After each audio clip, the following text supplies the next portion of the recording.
Welcome back to the Carp Chronicles podcast.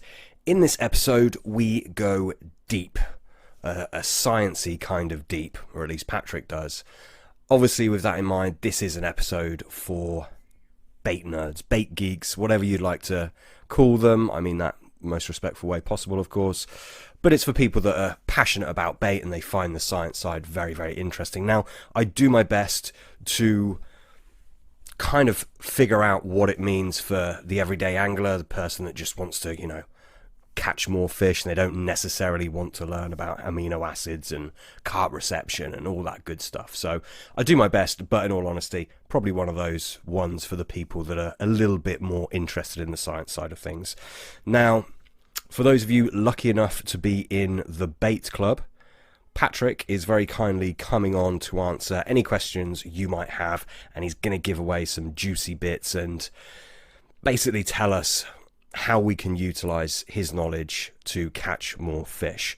So for those of you in the bait club, we've got that coming up, as you all know. For those of you not in the bait club, if that is of interest to you, if you want more access to Patrick, you want to ask him some questions, and you want to basically get educated by him, then by all means you're welcome to join us. And if you can't attend the Zoom meeting with Patrick within the bait club, you can just catch up on the replay. I will record it. If you have any questions you want asked, let me know. I will make sure I ask Patrick as well, and we'll get that covered. Or if you just join the bait club after the meeting with Patrick, you'll still be able to watch that replay back and get all of the juicy info. You can head on over to optibaits.com/BC, or just go to the OptiBaits website, click on all products, you'll see it there. In fact, I think it's even on the front screen there. So yeah, anyway, won't waffle on too much. That's the bait club. If you want to join us, by all means, go ahead and join us. Also, I'd love to mention our superb sponsor, targetbaits.co.uk. If you haven't checked these guys out, I urge you to do so. Super fresh ingredients, as I say all the time. I'm a big fan of these guys. They have some tremendous products out there. I urge you to go have a look, sift through the website, see if anything takes your fancy, and if it does, you can save 10% at checkout by entering the code CC10. That's CC10 at targetbaits.co.uk. That is it for the intro. I hope you enjoy this episode with Dr. Patrick Mills.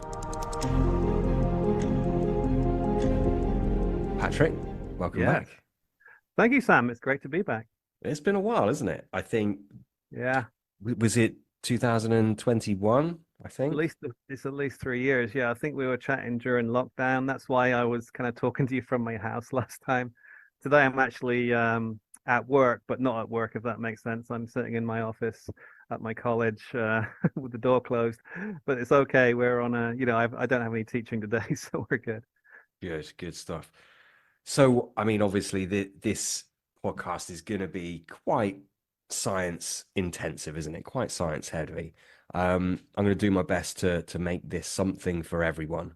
So, obviously, we'll go into the depths of science, or you will. I won't. But we'll also do our best to kind of bring it back, just so the average angler out on the bank can take something away from this. I think that'll be really, really good. So, obviously, in our last episode, we spoke about amino acids. That is your wheelhouse. It's a hugely interesting and very vast area of fish attraction. What have you been doing since we last spoke? Well, it's kind of interesting, Sam, because the last time we spoke, I left you with a teaser, and that was the new research I was embarking on at that time, which was the use of this novel blocking molecule. And it turns out if you use a blocking molecule and pretty much any amino you like in this kind of dual mixture, you can actually lock in the correct level of stimulation over a very broad range of dosage. And if you remember from before, we had a kind of a lengthy conversation about how narrow the window of dosage was for single aminos, and how my research at the time had mixed two aminos to make that window broader, and we'd actually talked about the first product a little bit. And since then we've come on leaps and bounds. We've gone from literally version 1 to version 2 of Impulse now, so it's a completely new blend. and it's extremely useful for particularly big carp anglers where you may have a limited time with your narrow concentration window. Now, as long as you put in enough and you keep it topped up, it's there's no problem with time. You can wait a long Yeah. time for your fish to turn up. Oh, I would like to say real quick that I can't remember which scientist said it. It might have been Einstein, but probably not. People always quote Einstein incorrectly. But a picture speaks 1,000 words, right? So what I did was I've written a recent article called Carp Fever Revisited for those anglers who have read Carp Fever and got a lot from it. I literally picked up where Kevin Maddox left off, and I've basically filled in all the gaps now. So we think, as of today, I think we got a pretty clear picture of actually how amino acid stimulation works in carp. And I, put together a 31-page document explaining everything. And I tried my best to do it from kind of an angler's perspective. So I would encourage listeners to perhaps, if you have it linked to your site or they want to check out my website and kind of like have it there. And as we talk, perhaps I could say, oh, the picture on page 4 or something, because looking at that picture will really kind of cement what I'm talking about, because it's hard to imagine in your brain sometimes what's going on. And a picture does speak 1,000 words sometimes. Yeah, you did mention this to me. I will link it on my site. That's not a problem Okay. at all.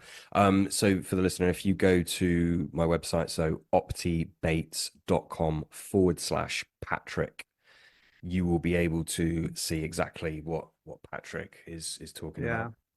Yeah. It's We'll link also the available document. And at it, my website if they're interested. I can. yeah, what's your website address? Okay. So I actually have two now, believe it or not. So, um, the one where so I have an interesting setup where I have my own website, which is called aminotech.com, AMINOTEC.com, Aminotech.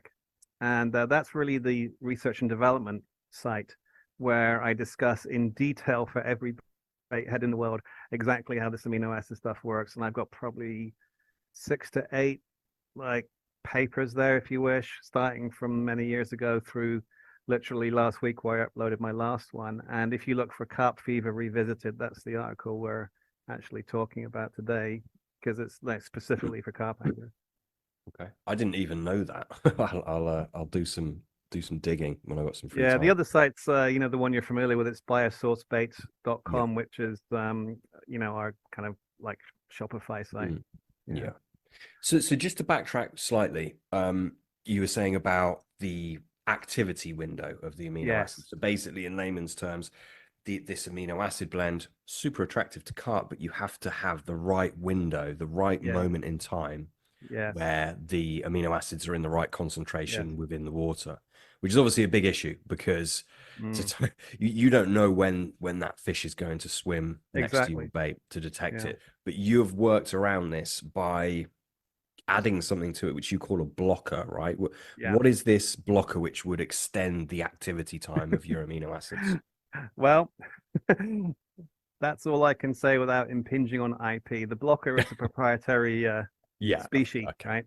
Okay. So this is what gives us a competitive advantage. No one's ever used this kind of technology before, and this is the basis of the invention. So all I can tell you is that it kind of maintains the correct ratio of amino acids on the receptor sites. Now, it's kind of interesting. Last time I gave you a best guess, and I said I think 30% of the carp's amino acid receptors are occupied to give you a correct level of stimulation. I'm revising that to now Okay. say it's between 50 and 85% based on Wow. some studies. Okay. So if you think of the carp having however many receptors, you think they have 100,000 receptors. If between 50% and 85% of those are occupied by a single amino acid, then you'll get an optimal response. And it's like drinking coffee. So one cup of coffee maybe doesn't do it for you. That's kind of like 10% of your receptors occupied, your caffeine receptor. But if you have 50 cups of coffee, that's like 99% of your receptors occupied, and you're kind of like too kind of over the top, right?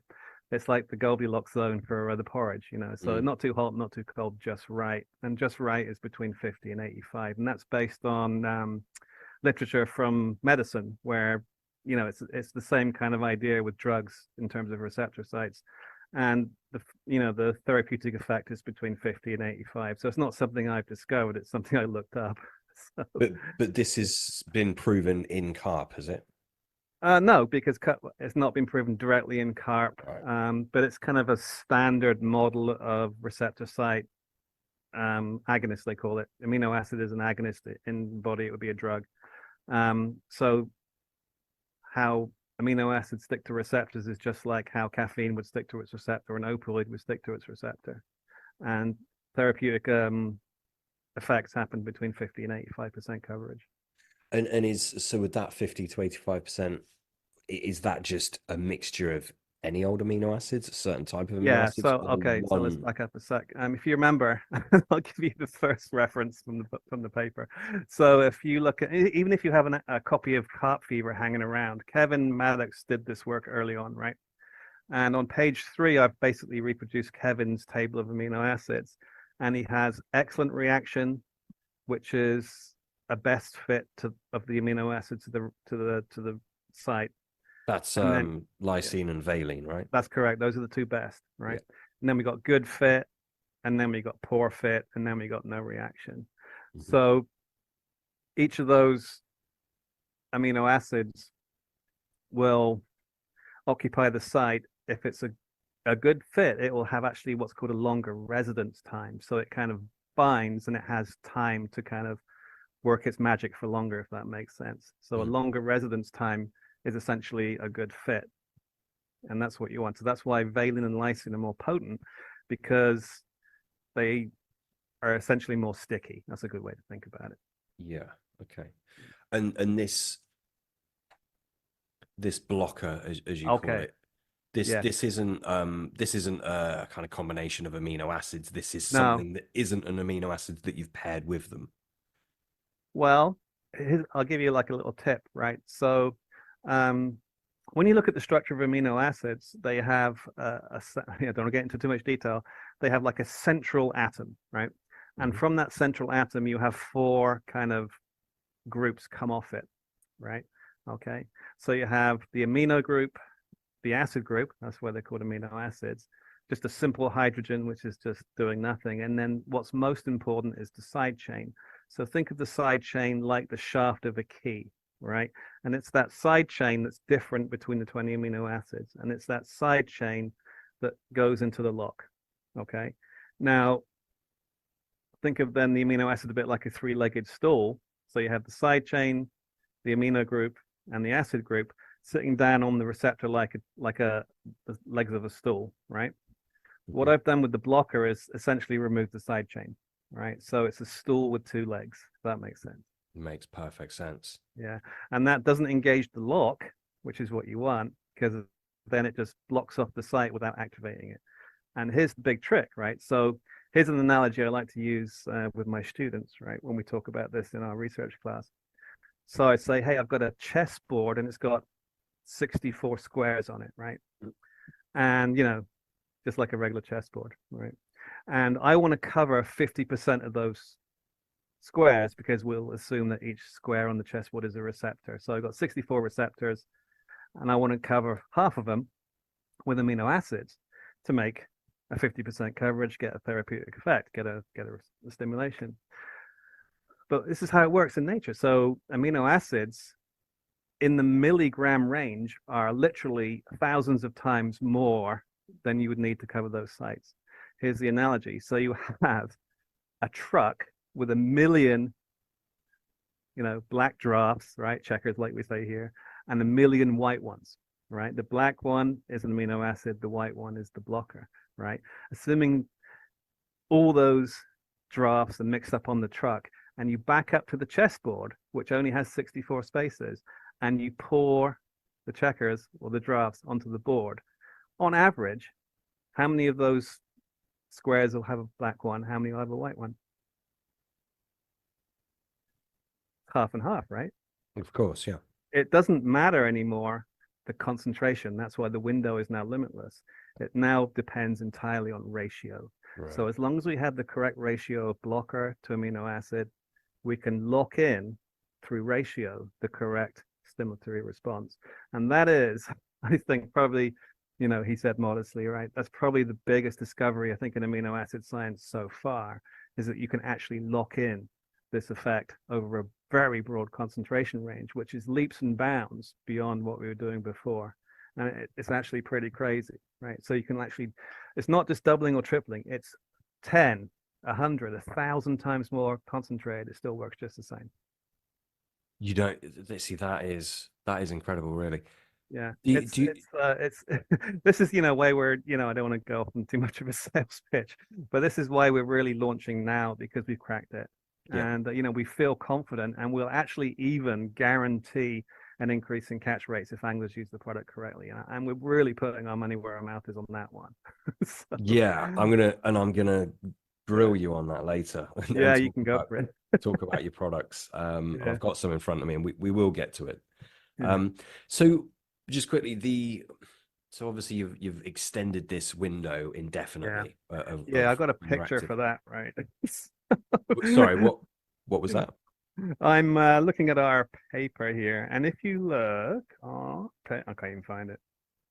Oh yeah, page 27, Of right? what? It's sorry, Of page. the Carp Fever Revisited article, page Oh crikey, 27. I haven't got it. I haven't Okay, got. it's fine. I'll explain it to Unprofessional you. over here. I can Yeah, try yeah. and find it. No, it's okay. So the bottom line is I've got a heat map. We call it a heat map. Right. It's on the one axis on the left, it's the ratio of amino acid to blocker. And along the bottom, it's the actual coverage or concentration. And it shows you the perfect ratio, and it shows you the kind of permanent optimal stimulation. So my question was going to be, Yeah. so let's the old your old method, which was just a Yeah. combination of Yes. amino acids. That was obviously highly attractive if you hit that sweet spot. I think you called it the Yes. Goldilocks method. Is the new version with the aid of the blocker just as attractive as that one is at its peak, or is there a Yes. little bit of a trade-off to have that long extended window? No trade-off. What happens is we've identified where the optimal stimulation occurs, and then we've locked it in. Right. So what happens with the original one is you kind of slowly kind of like tilt through. You're too low, you're just right, you're too high, and that kind of happens over an extended range of concentrations. But now with the ratio, we just lock in where we want to be. And so no, as far as we know, we've not found an upper limit to it. And there is a threshold. You have to establish what's called receptor site saturation. So back to our chessboard, you have to cover all 64 squares. But always, if you're beyond like 5 milligrams, which is tiny amount of amino acid, if you're beyond that, that's the threshold. It's the fixed ratio. So if there is a slight downfall to the product, it's if it's a super super super low concentration. But to be honest, I mean, quarter of a teaspoon is like way too way enough to get it to work. So Mm.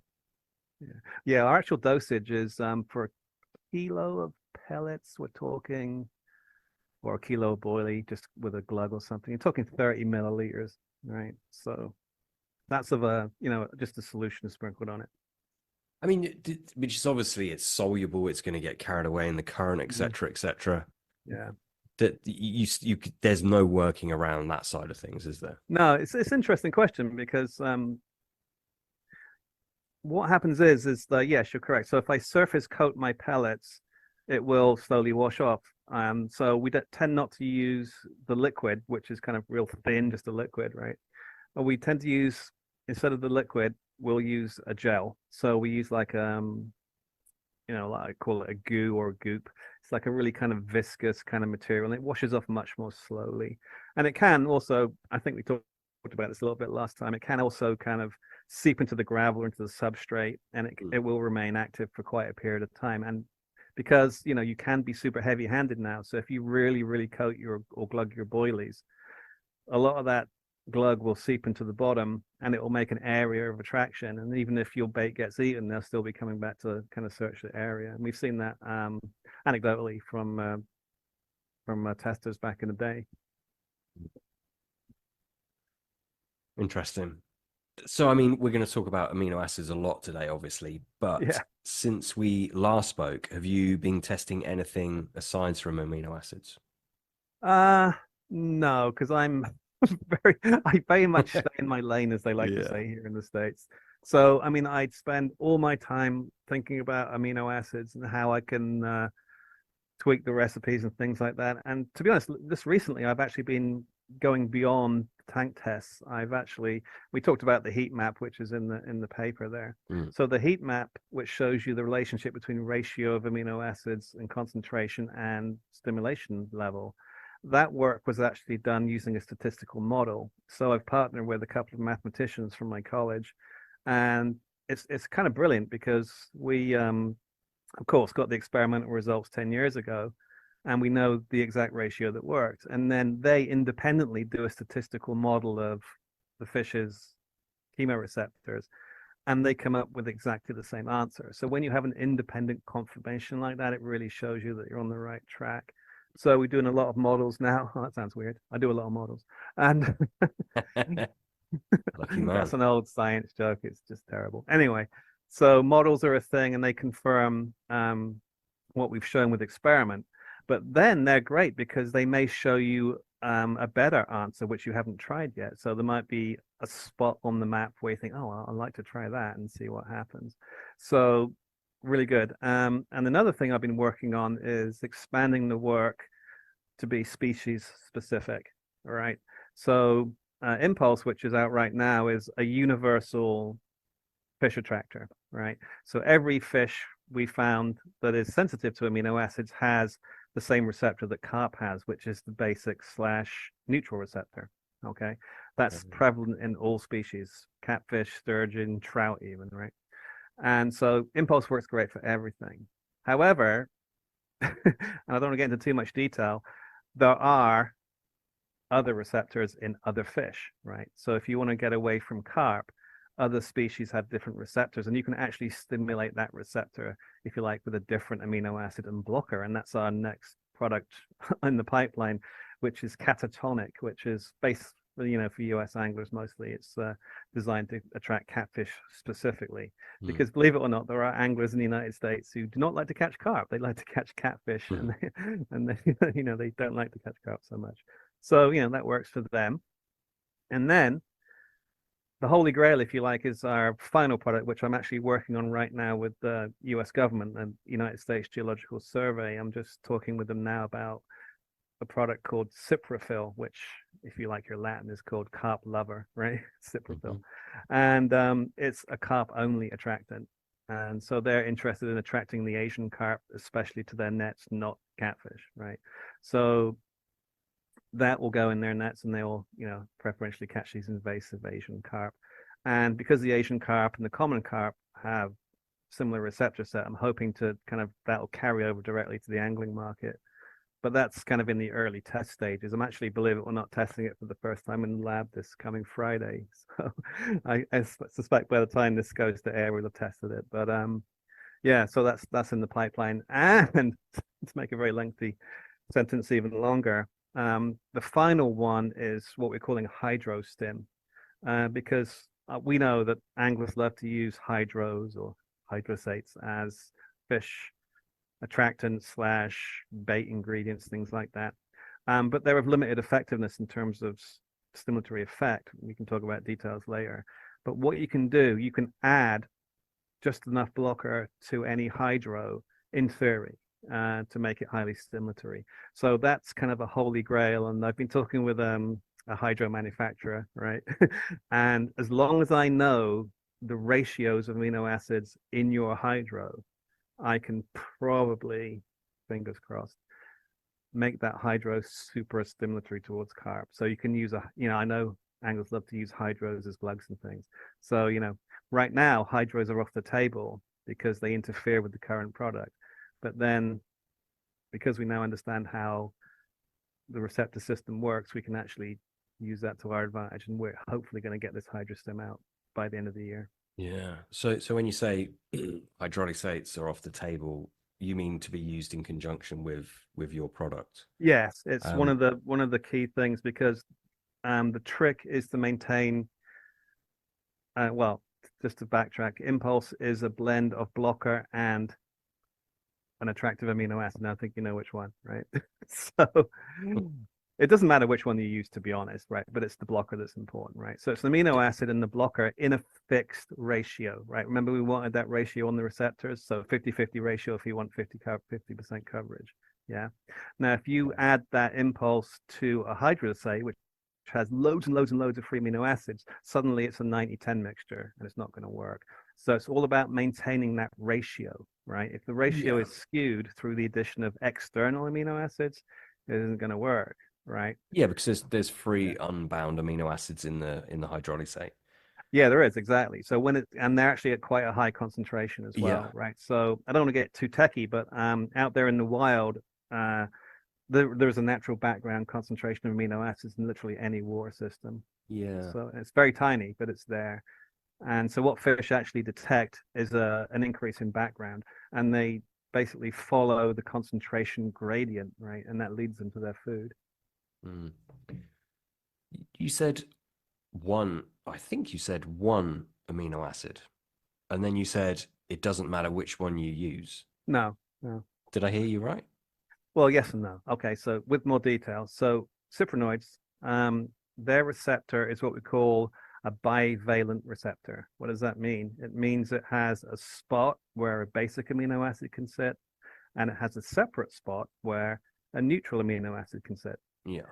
And if the basic is on there, it works. It turns on. If the neutral is on there, it turns on. But if both are on there, it turns off. And this is a direct descendant, if you wish, of Kevin Maddox's early observation, where he was talking in his book, and I got it sitting right next to me here. He was amazed, right? So he said, hey, acids which work best by themselves, and he was talking about lysine and valine, right, do not work in combination. So when you mix lysine, which is basic, with valine, which is neutral, you get cancellation, right? So that's why you can use either basic or neutral, but not both. And that's because also why hydrolysates don't work, because hydrolysates and hydros have approximately equal numbers of basic and neutral. They're basically fulfilling the same role and the same receptor key, right? Yeah. So receptor lock, I should say. Yeah. So just to back up a little bit, when you look at an amino acid profile, there are 20 natural amino acids. So proteins undergo digestion to make 3 amino acids, right? So it's like, you disassemble the protein into its building blocks. Of those 20 amino acids, 3 are basic, 2 are acidic. There's a bunch of neutral ones, and there's a few what we call polar ones. So there are 4 side chain families.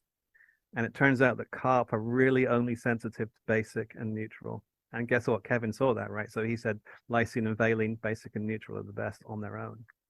Right. Yeah. Okay. So I'm trying to swing this back into sort of what it would mean for the average angler out on the bank. Yeah, let's talk. Yeah. Obviously, I understand, yes, go and buy your products. I do get that. But we're talking about hydrolysates, which are used in, I wouldn't say most baits, but a lot of baits, a lot of, quote unquote, potentially or potentially not good baits contain hydrolysates, and they work very, very well in real world angling experience. So is that in spite of the fact that there's multiple free amino acids, or is there something else at play? Because obviously you're very granular with your work. You have to be. Yeah.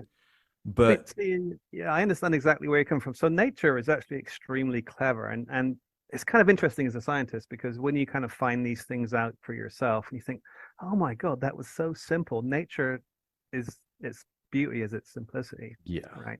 So if you look into this in some detail, and if you look at literally any amino acid profile, what you'll find when you look at the ratio in literally any amino acid profile of neutral to basic is about 6-4. Okay. So there's about a third more neutrals than basics in any hydrolyzed protein, which is interesting. So if you think about what we just said about the 2 spots on the receptor at very low concentration, right, you're going to get a lot of empty sites, a few neutral sites full because the 60-40 ratio, 6-4 ratio, and a very, very, very tiny amount of basic sites. Now, because you have a slight excess of neutral sites, there'll be a good signal, right? It's not going to be a massive signal because it's only a slight difference in the amounts of neutral and basic, but it's there. And that's why hydrosates at low concentration are mildly stimulatory. Okay, that's why fish are attracted to them.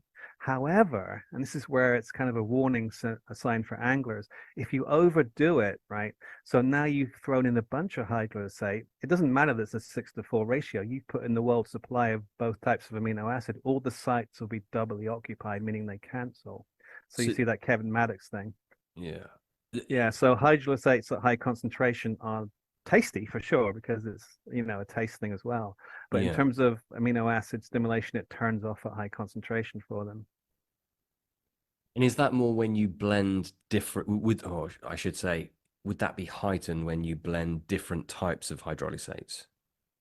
Uh, it's actually quite interesting. You look at any profile, and yeah, there's different. This is a fantastic result actually from nature. We talked about nature being brilliant, right? So you can look at literally any profile, and all the numbers are different, aren't they? There's X% of this one, X% of that one. Yeah. But when you look at the classes of amino acids, when you look at the basic ones together and the neutral ones together, it's pretty much always 60-40. And that's what nature's receptors have evolved to detect, right? They've evolved to detect that slight difference between classes. And that's why these doesn't matter the hydrolysate, it doesn't matter which one, even though they have slightly different amounts of individuals, the classes are in a fixed ratio, so the receptor works the same each time for any protein.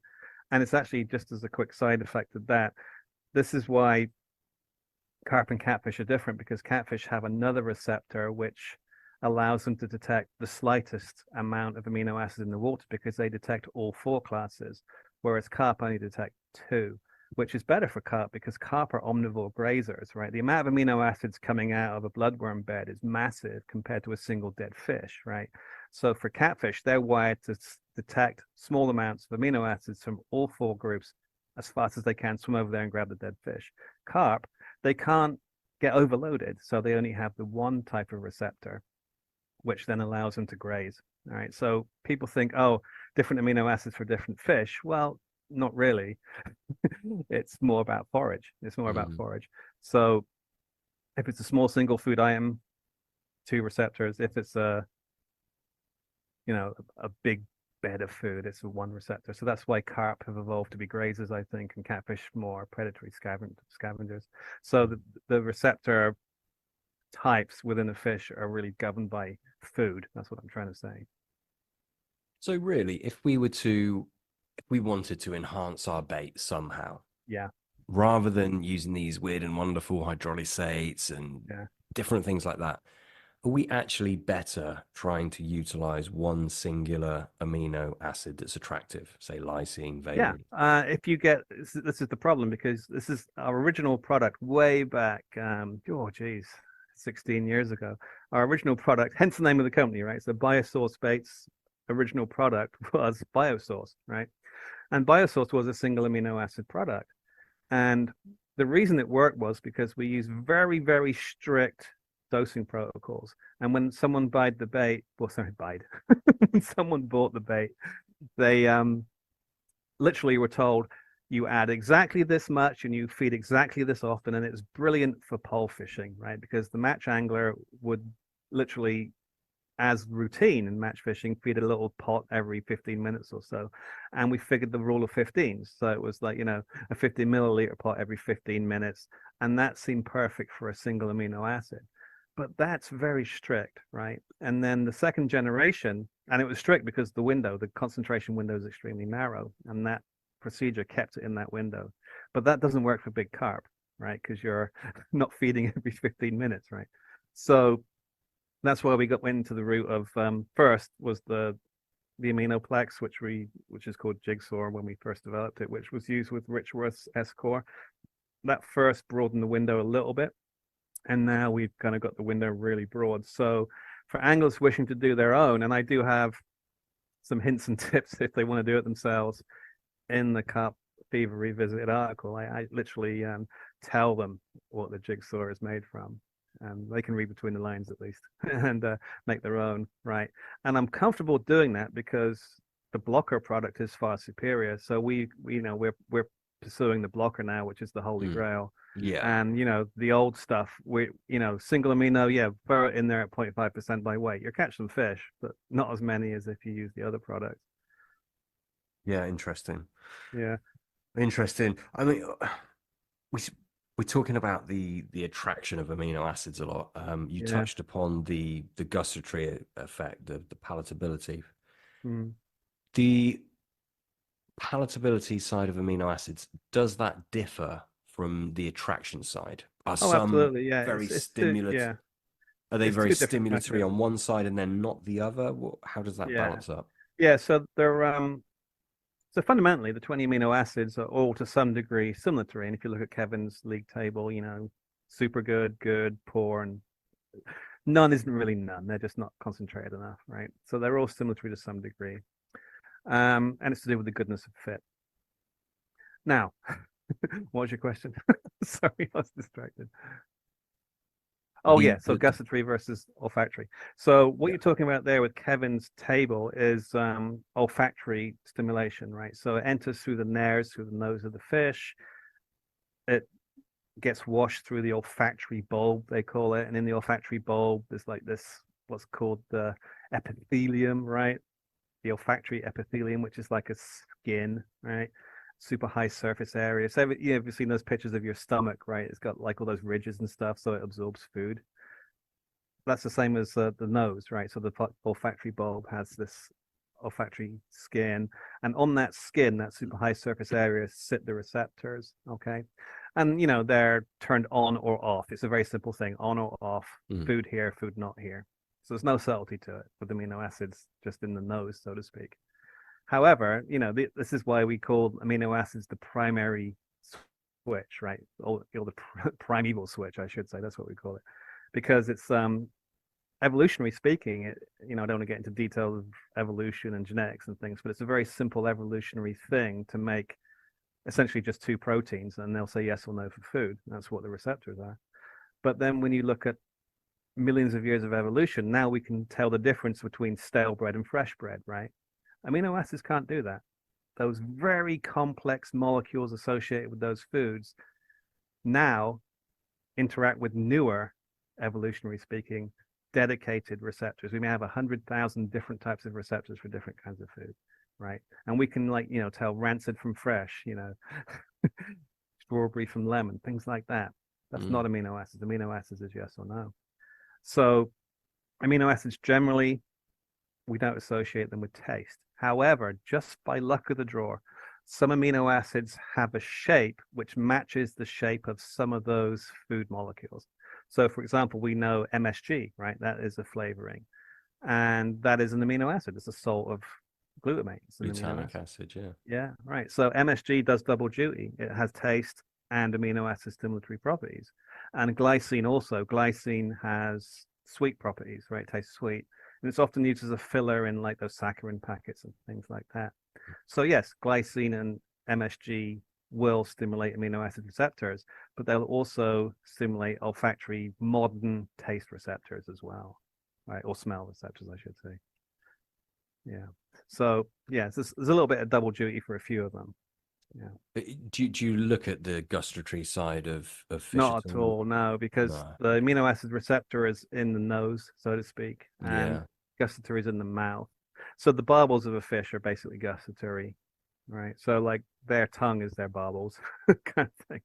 So That's and it's not something that it's not your area of expertise. no, but I think there are analogies to humans. So you got like salt, sweet, sour, and bitter, right? Mm. And that's what you get through your tongue, and that's what I think the fish similarly get through their barbels. But they're always like, and when we taste food, we're not actually tasting smoky bacon flavor on our tongue. We're actually having those molecules evaporate through our nose, right? This is why Yeah. when people sample wine, they're always breathing through their nose, right? When they're sampling wine and swishing it around their mouth, they swish it in their mouth to evaporate the volatile smell molecules, right? So when we taste something, we're actually smelling it. right? The only true taste receptors in our mouth are those four, right? Salt, sour, bitter, sweet, right? Yeah, and have you seen these air up bottles where essentially you're just drinking water, but there's a little Right. ring of smelly stuff, and essentially as you drink the water, you're smelling a fruit Oh yeah, out. yeah. That makes Yeah. I can understand because that's an old nightclub trick, right? My brother, who is in nightclub security, tells me these things, right? So what they do when they got a drunk customer in a nightclub is they fill up the glass with actually the first thing they do is they dip the rim of the glass in gin or something, and then just fill it up with tonic, right? And the customer thinks they've got a gin and tonic, but they're just tasting the gin off the rim of the glass. Because you're smelling it. Yeah, Yeah, it's like you're yeah, tasting it. Yeah, it's very yeah, interesting. yeah. Yeah. Okay. Well, I mean, that's knocked out probably 80% of my questions today. If you don't look at the taste side of things, but that's fine. That's okay. Um, That's all right. I mean, taste is if you remember, taste is really smell, right? Then I'm probably getting your 80% back, right? So yeah, yeah. No, yeah, I because like when you walk into a taco shop and you pull the lid off one of those flavors, you smell it, don't you? And you go, you do. that smells like crab, and it also tastes like crab. It's the same molecule. It's just that when it's in your mouth, it evaporates into your nose. Yeah, and I mean, flavors, carp flavors. Everyone smells flavors, but they don't taste flavors. Right, exactly. You wouldn't like. Weird thing, isn't Yeah, it? yeah. It's like when you have a blocked nose, you have a cold or something, you can Yeah. barely taste anything, can you? No. Because that kind of confirms that your nose is helping you taste things, Mm. right? Or what appears to be taste, right? Yeah. So just to backtrack slightly, you obviously with your products, you recommend people don't use them alongside any food stuff that would have free Ah, form amino acids, okay. right? So this is an interesting one. It's a question I get a lot, and I'm glad you asked it. And it goes back to Kevin Maddox's work, actually. I always keep going back to Kevin. He's like the godfather, right? And Kevin, if you're listening, please contact me. I'd like to have a chat with you. Hmm. They say never meet your heroes, but I'd like to meet him. Anyway, so Kevin, back in the day, he found out conclusively when he did his experiments, and he basically pumped amino acid solutions into a fish tank, right? And permeated the gravel, right? And the fish would come over and they'd attack the gravel, right? When he had a good one.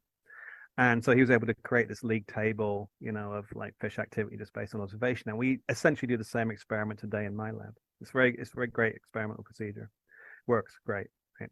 And so the problem, well, let's just back up a second here. So now remind me again, what do we want to know? Well, I hadn't actually asked you a question. Oh, I was getting to it, but so I don't know what you're answering. But I was just saying, oh you no, I recommend remember. I sorry. I see, Sam. You got to remember, I'm 55 years old and I'm starting to lose it here. Right? that. That's fine. That's No, I was fine. going to tell you about Kevin's result. Yeah. So yeah, I just had a bit of a senior moment. Anyway, so Right. Kevin showed that dissolved amino, and you feel free to cut that out, right? We talked earlier. It's a joke, No, it's right? fine. You don't have to. It's a joke. All right. So Kevin showed that when amino acids are dissolved in the water, right, and the fish encounter them through breathing them in through their nose, essentially through the nares, right, and it washes over those receptors. That's what turns them on, right? So the amino acids have got to be dissolved in the water, right? And Kevin showed that really well. And then this was his, I don't want to give him a hard time because it's like 1980s, right? Who knew what, right? But what he did was he then put the amino acids in a base mix, right? And then made a boiled bait. And what did he do? He locked them inside the boiled bait so they never came out. You have to have them coming out, right? So back to your question, if an angler has a boilie with a hydro as an ingredient inside the buoy to increase the nutritional profile, as long as it's got a hard skin on it, it doesn't matter because there's not any getting out at an appreciable rate. However, if the angler uses a hydro as a glug, that's right into the water. It's going to interfere with the impulse. So, to put a caveat on it, yeah, anglers can use hydros inside their boilies if they're kind of a tight skin boilie, and then just use like a glug of our product on top. That'll work fine. What we did with Richworth actually was, back in it's like 2013 when we talked with Richworth. Pete Wilson, who's who I worked with at the time there, we purposely had a conversation where I had to explain to him that the amino acids have to leak out of the boilie at a certain rate. And if they don't, it won't work because you have to get that threshold, right? And to get around that, we made a very kind of porous bird food based boilie. So that's the trick. If anglers want to put impulse into their base mix, make sure the boilies are somewhat porous. And I recommend not using actual eggs to make your base mix, but use powdered egg and then just wet the base mix with the impulse liquid. All right. So use the impulse liquid as a wetting agent with powdered egg. Make your boilie in the normal way. If you've got like large granular pieces in there, like chunks of seed or even like chunks of biscuit or something, to give it kind of a porous, kind of spongy kind of feel, it'll work great. And also, what I'm really interested in doing, and I've not done this yet, I'm looking for people to help, is not porous, soluble boilies, right? So if you don't have egg in your mix and it's one of those that falls apart after half an hour, that's like a mini depth charge. And that's what I want. I want this depth charge kind of approach where you have your hook bait, but maybe, back in the day, a stringer, right? A stringer with 3 or 4 solubles sitting on it, or you can even use a paste wrap, right? So you're kind of putting a package together, right? So you get that concentration around your bait super high by using a soluble boilie or paste, something like that. And then your boilie's just sitting there in the zone. That's the plan. So that's what what we talked last time, Sam. You talked about your winter water. I'm recommending a paste wrap and soluble boilies on a stringer. That's what I'm recommending. Yeah, I mean, all the baits that I use now are very, very soluble. Oh, brilliant. Yeah. Oh yeah, of course, have been for years. You say not to use real eggs, but to use powdered egg. Why is Yeah, that? because you want your wetting agent to be the impulse liquid. So you get, and we've always had this Oh, problem. sorry. Yeah, you Right. want to get enough in there. I'm not going to mention the manufacturer, but once in a while I get an inquiry from a manufacturer.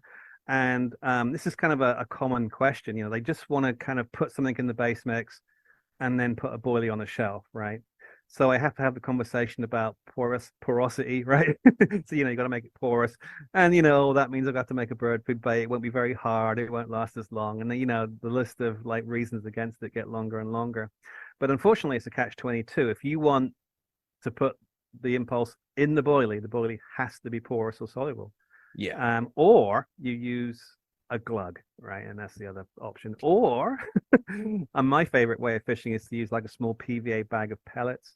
And I literally get my concentrated solution of impulse spray and I spray my pellets and then I let them dry. And then you can spray them again and let them dry again if you want. And you get like a surface coating buildup. And you can store them because, once it dries, it's perfectly shelf stable. And you can then just like have that kind of like as soon as they get wet, the aminos come off and they just attract from there.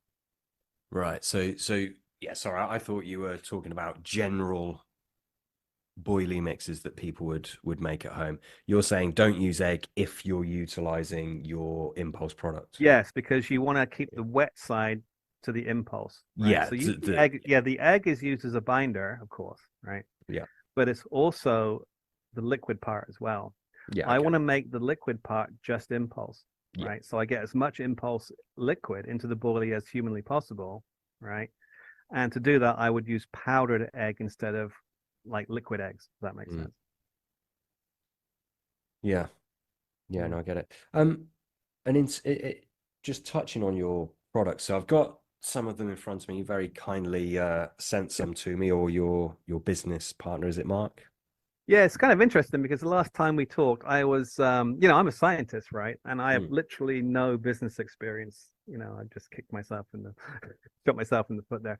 But I was really, really happy to meet Mark, and he's basically now got a small manufacturing facility. He helped us put the website together. So we have a state-of-the-art website. We have a UK-based manufacturing and supply. And so now people can there was a problem before, right? I'd have to mail them stuff from the United States, and the product would cost more than the postage, right? Now we're doing like everyone else, some orders are depends what you get, but some of them are postage free. So you can get them now in the UK and Europe, anywhere in the world, to be honest. And that's all down to my business partner Mark, who's done a fantastic job. And just real quick, if anybody would like to have a conversation in person with either Mark or myself, we will be at the Big One show in first weekend of March. So that'll be kind of fun. We're actually kind of like going out there, and it's just a meet and greet. We're not doing a hard sale thing. We're actually giving away products, giving anglers cups of coffee and conversations about amino acids. So any kind of like true kind of amino acid aficionados most welcome to stop by and have a chin wag and maybe pick my brain about this stuff. Yeah, sounds good to me.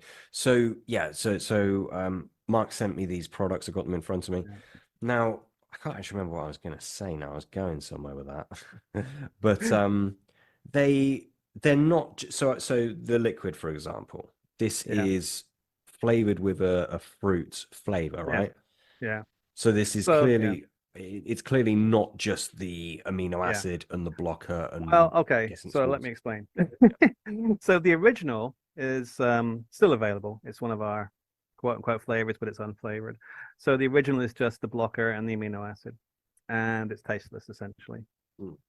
Um, we have literally just put it's like the gin on the rim of the glass, right? We've literally just put a couple of drops of flavoring in, just through market research. We found out through market research that anglers are more likely to buy something with a kind of a general kind of flavor or note or Definitely, tone. yeah. Yeah, so if they've got a sweet bait, they'll probably go for the sweet cream, and we've purposely chosen kind of neutral, subtle flavors, right?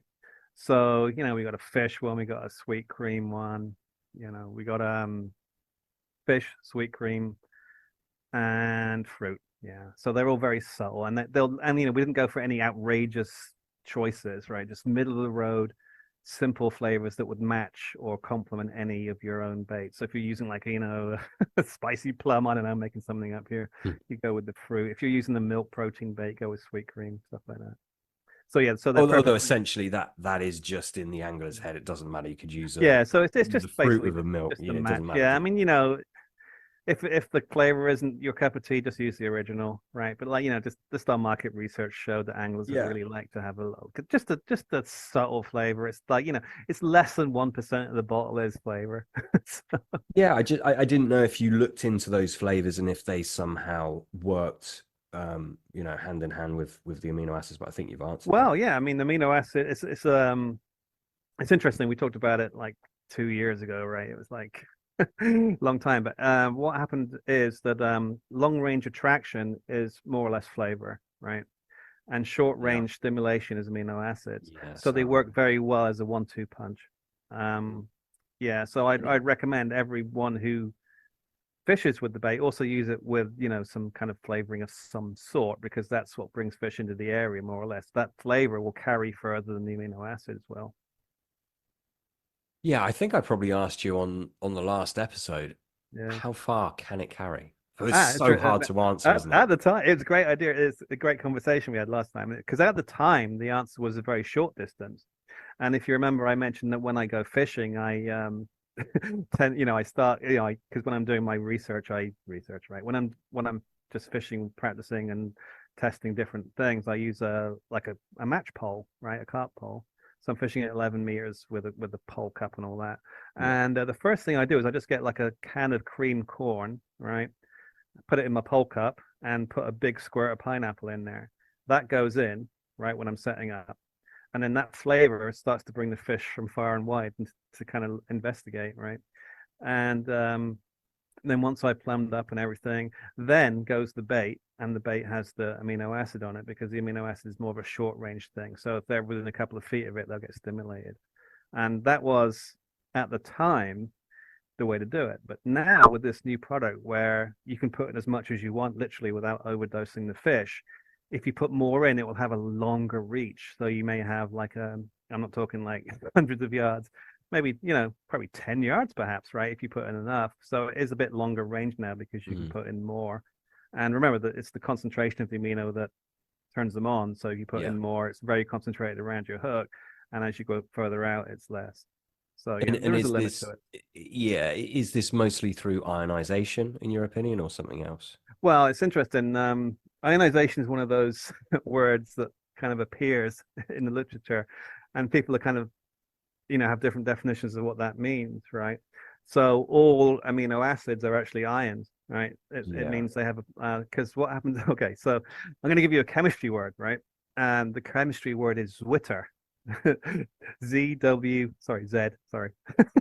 Hmm. I've been here 20 years. So, Zwitter, Zwitter ion. That means the molecule itself, the amino acid, will become a plus ion at one end and a minus ion at the other end, which is Yeah. kind of unique. And that's why amino acids are super soluble. So amino acids are always ionized in water. All right. And that's what increases solubility. So anything that's ionic, salt, for example, sodium chloride is super soluble because it's made of ions, right? So all ionic materials more or less are soluble in water.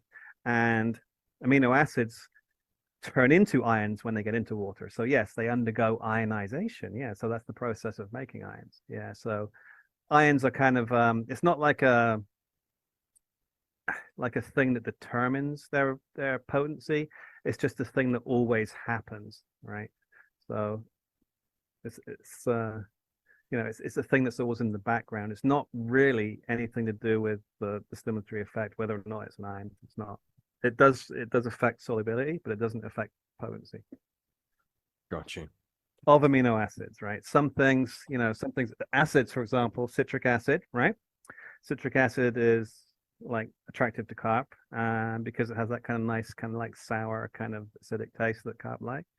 And that's because it makes ions. I mean, the H plus ion is the acidic ion, which falls off citric acid and goes into the water. So there is local kind of sour taste, which is the taste Yeah, of and the ions. pH On your shift. tongue, you have an H plus receptor, right? So we talked about taste earlier, right? So the salty taste is the sodium ion on your tongue. The sour taste is the H plus ion from acids on your tongue, right? So those taste receptors are super simple. They just detect sodium ions and hydrogen ions, salt and acid, right? Yeah, very interesting. And presumably a pH change comes into this as well. That's kind of an interesting one as well because you will have a local, and it's only a local around the bait, kind of very kind of like time dependent. It'll wear off quick. You'll Yeah. get like a very slight change in pH as the ions are released, right? But here's what people tend to forget. Most bodies of water are actually buffered, meaning that there's carbonates, typically calcium carbonate, sodium carbonate, chalk, essentially limestone, right? And carbonates dissolved in water are buffers. They make the pH stay at the same level, right? So you get a little spike when you throw some acid in, but then the buffer will get hold of it and neutralize it. So Mm. any body of water will maintain its pH because of buffers. And it's the same buffer in your body, right? What keeps your blood at pH 7.4 is the hydrogen carbonate buffer. And that's the same buffer in the pond because it's just what's in rocks, right? So yeah, so that there are no dramatic pH changes, right, for a long period of time. You can't maintain a certain pH in an area because of buffers. Of course, yeah. But there can be a localized pH Oh change. yeah, as soon as it dissolves, if you just threw in a bunch of citric acid in a solid form, right, and it dissolved, those H plus ions would come off, and right there there'd be a low pH because it's acidic. But then it would interact with the buffer pretty quickly and quickly dissipate. And presumably you could use something. I mean, I wouldn't necessarily recommend chucking in the citric acid, but you could use something like that coinciding with amino acids to act as a investigatory Oh, okay. trigger. I'm going to tell you, you want to know kind of a really interesting thing about ions and amino acids. This is kind of high tech. All Yeah, right. go for it. So Yeah. it's not so much the acid that's important, it's the salt that's important. You ever watched and there's been a lot of this. I remember watching a Kevin Nash video one time where he actually was using a lot of rock salt with his bait, and he was claiming correctly, I think, that the salt was actually enhancing his catch rate. Mm. And there's a reason for that because amino acids, when they bind to the receptor, it's not like turning on a light switch. What it actually does is it opens what's called an ion channel. It's like a door, right? So think of the amino acid like a key. It engages the lock, which is the receptor. And then literally, it's called a ligand gated ion channel, right? It's a little hole that opens from the outside world, the pond, to the inside world of the fish. And it's a tiny little hole, right? And it's just wide enough for sodium ions, which come from table salt, to pass through. Now, when you pass an ion across what's called a membrane, you get a voltage, right? Because there's now more pluses on one side than the other. And that's what signals a nerve impulse, right? So the presence of extra sodium ions, in other words, putting salt with your bait, increases the potency of the amino acid effect because it always allows for a kind of reservoir of sodiums that can go into the, through the channel, I should say. So that's why I think there is definitely, you hit a nail on the head there. There is definitely a connection between sodium ions and amino acid activity, but not H plus, not acids. Gotcha. Do you think That's a bit, sorry, that's a bit technical. no, that's it's still Yeah. quite Yeah, if you so I can like, if it's a little trick for folks, if you are going to use an amino acid, you can actually kind of up it a little bit in terms of its effectiveness by adding a little bit of salt. yeah. Yeah. It is actually quite straightforward, isn't it? Once you get your head around it. Yeah, I mean it's all about investing the time. So like if I'm going to give some advice to your listeners, it's like, download the article, print it, go sit next to a nice warm fire, right, Mm. in the quiet for a couple of hours and start reading it. And when you get a little bit tired of reading it, stop because there's a lot to kind of digest. And when it's like, it's like reading a technical manual, right? You don't read it through like a book. You just read it through until you get like, oh, I've had enough. And then you come back to it later after you processed it. And once you get through all the pages and it makes sense, you go, oh my God, that was so simple, right? But it's getting over that barrier, the barrier of kind of the unknown, right? Because you've never seen it before and you've got to think about it. And what does that mean, right? And once you Yeah. kind of get that all sorted out, it's actually very straightforward. Yeah. It's just as you say, it's just getting your head around it, isn't it? Yeah, it's understanding. When I first started to do this research, I'm a chemist, as I think I mentioned, right? And this is really biology I'm researching, right? So I had to teach myself all about neural processes in biology, and that sounds very daunting. And it was. I was reading these papers, looking at all these terms and all these things. It's like, what the hell are they talking about? And then I just kept reading it and reading, read it a couple of times. Oh, okay, that's what they're talking about. And I think anglers will have the same experience. I mean, if you think you're going to read the paper once through and understand it, probably not, right? But if you read it like, a couple of pages at a time, think about it, then just read the next. It's like a technical manual, like I said. It's like you'll get programmed. You'll understand what's actually going on in the fish and why this product does what it does. You know. Yeah. Do you think there's anything more stimulatory in terms of inducing feeding than amino acids for carp? In terms of amino acids, yes, I do. So, if I'm looking at if you happen to have the paper with you and you look at page 27, it shows this heat map, right? And it shows you the level of stimulation based on ratio of amino acid to blocker. You can fine tune your level of stimulation based on ratio. And, I'm very tempted sometimes to switch the ratio up so it's super stimulatory and I'd video the fish going bananas, right? They'd be digging a hole in the gravel and like swimming around and everything. It'd be crazy, right? And that's what Kevin saw a little bit in some of his research, right? But to be honest, that's not what you want when you're fishing. You don't want the insane, highly skewed ratio of blocker to amino acid. You want something that's a bit tempered, a bit kind of calmed down, because you want them to be actively browsing, right? You've been in this situation probably when you get like a jacuzzi, they call it, in front of you, getting line bites and all this kind of stuff.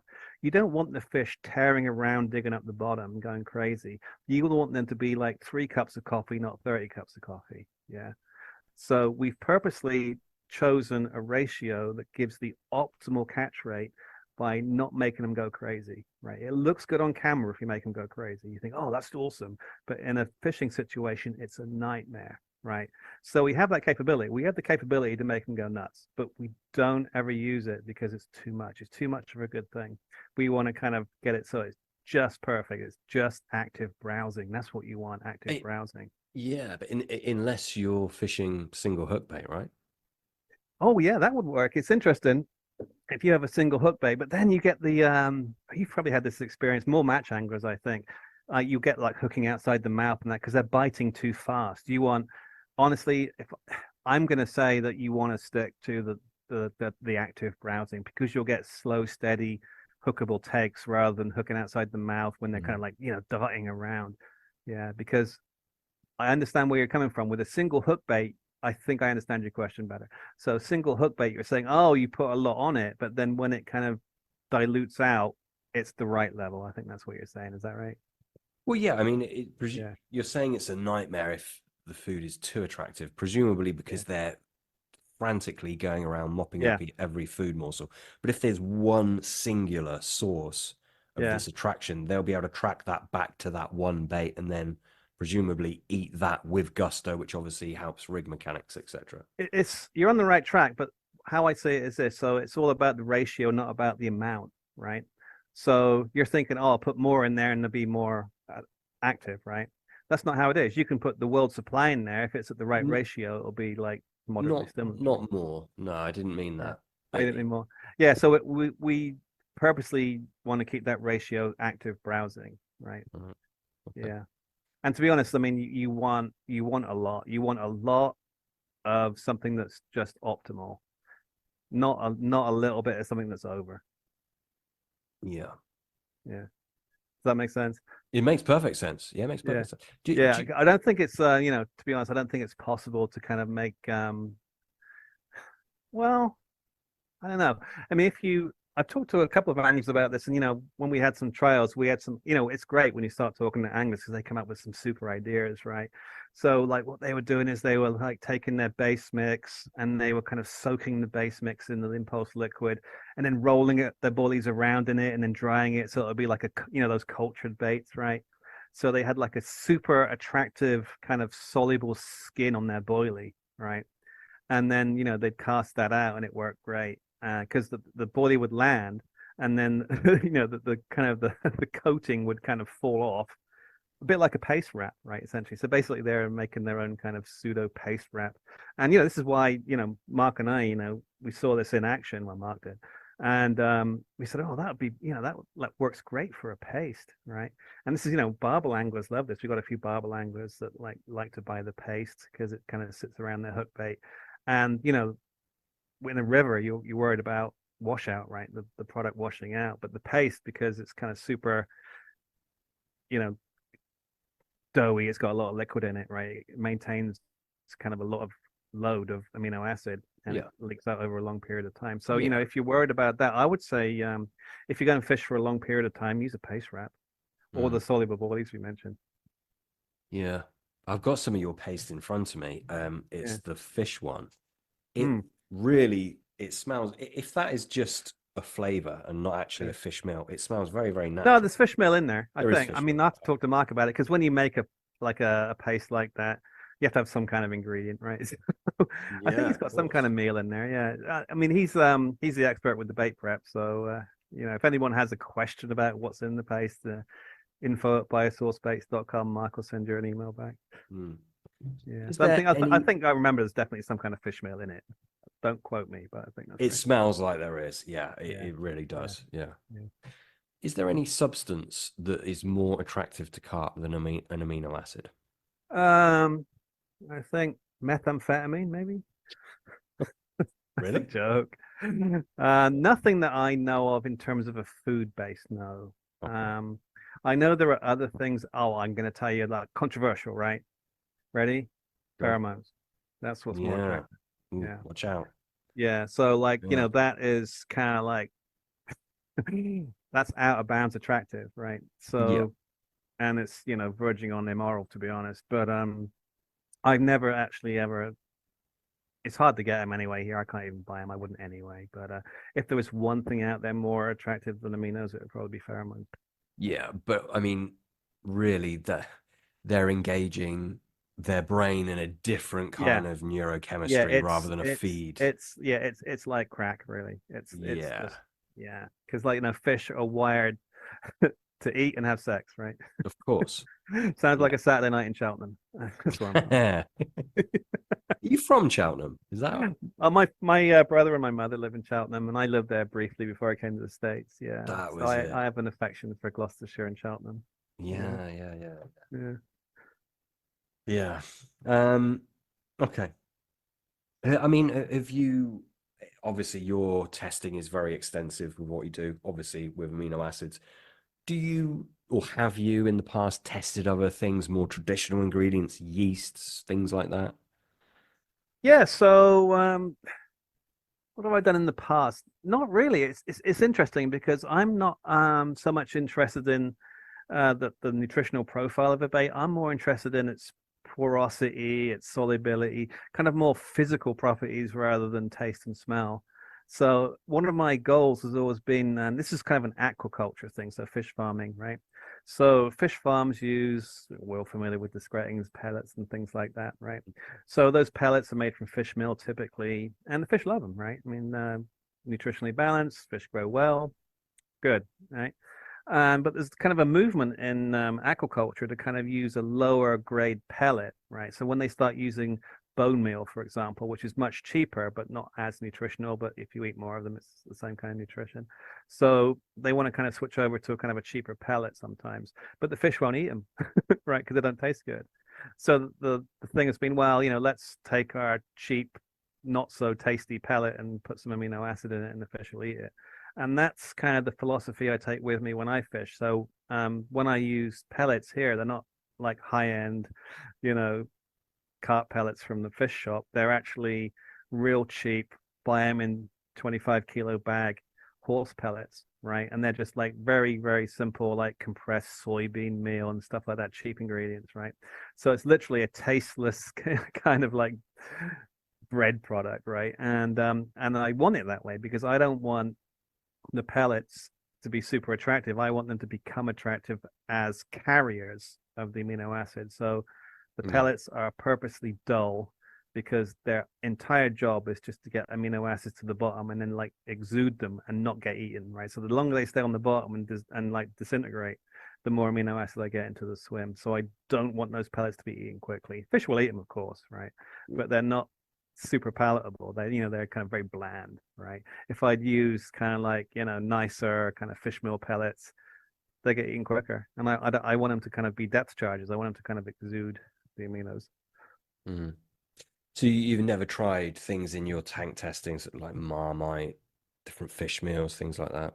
No, it's interesting because I very, very rarely, I have way back in the day, I use expander pellets, right? As a sponge, really. But ever since then, I've used the Maddox technique of just dissolving an amino acid into a solution of water, make a solution with water, and then just dribble it into the tank, and it saturates the gravel, and then just watch the fish's reaction to the amino acid. Because if you start putting food in there, it's like, well, is it the food or is it the amino acid?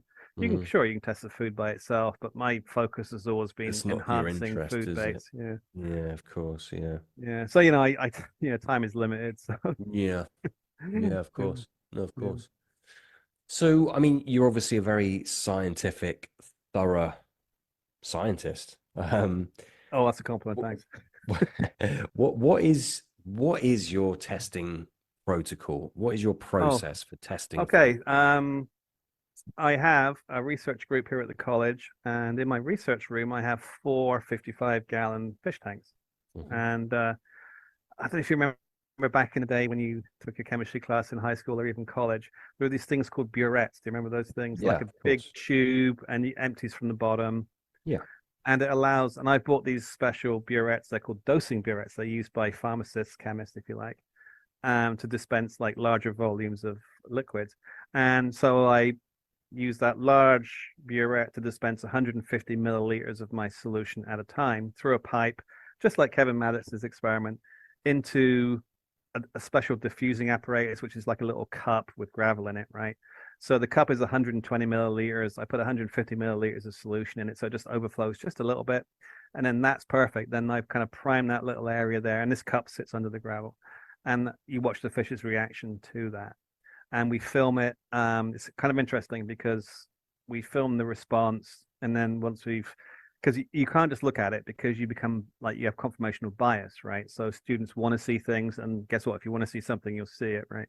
So we actually video every single time, and when we video, we turn the room lights off so the fish can't see us. It's like it's like that, that one-way mirror when you see it on the cop shows, Yeah. So, yeah, the fish can't see us, we can see them.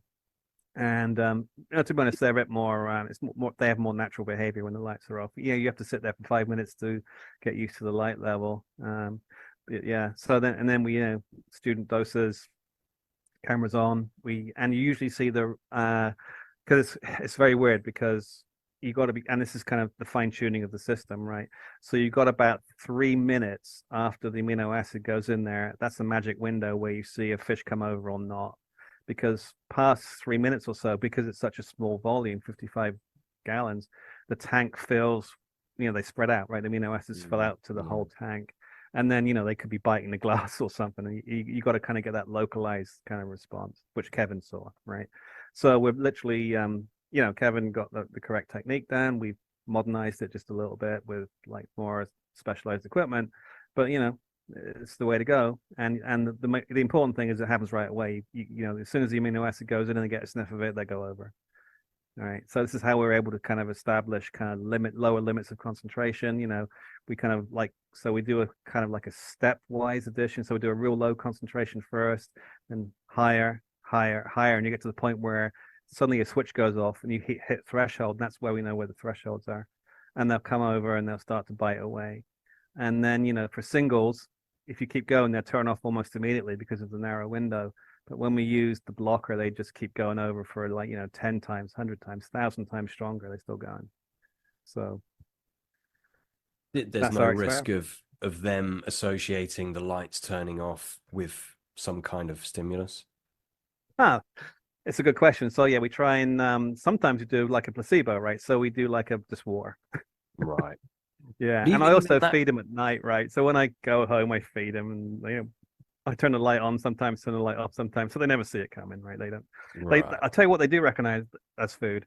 Me. They Yeah. see the English bloke approaching the tank, and they swim to Yeah. the top, just like any pet fish would, right? Yeah. But when you turn the tank off, when you turn the light off, they can't see you. So and to be honest, you can tell. It's interesting if you ever look at fish in a tank and you turn the light off. It takes probably 5 to 10 minutes for them to become active, and they start swimming around like it's nighttime, and they can't, and they feel totally comfortable, right? And why is that? I don't know, I think it goes back to nature. Why do we catch fish at dawn and dusk? Because in the middle of the day they can be seen by predators more easily, right? So I think fish are naturally more active when they can't be seen easily, right? So I hear all these stories about match fishermen who fish in the margins in 8 inches of water, and I think, well, if that was clear water, they wouldn't be there. But then you look at these muddy carp puddles, and it's the visibility is a quarter of an inch, right? So yeah, you see these fish in the margins with their fins out of the water, and the predators can't see them literally if their fins are under the water because the visibility is so bad. But here in the States, we have in the fish tank we have very clear water, so it's kind of trickier. Mm.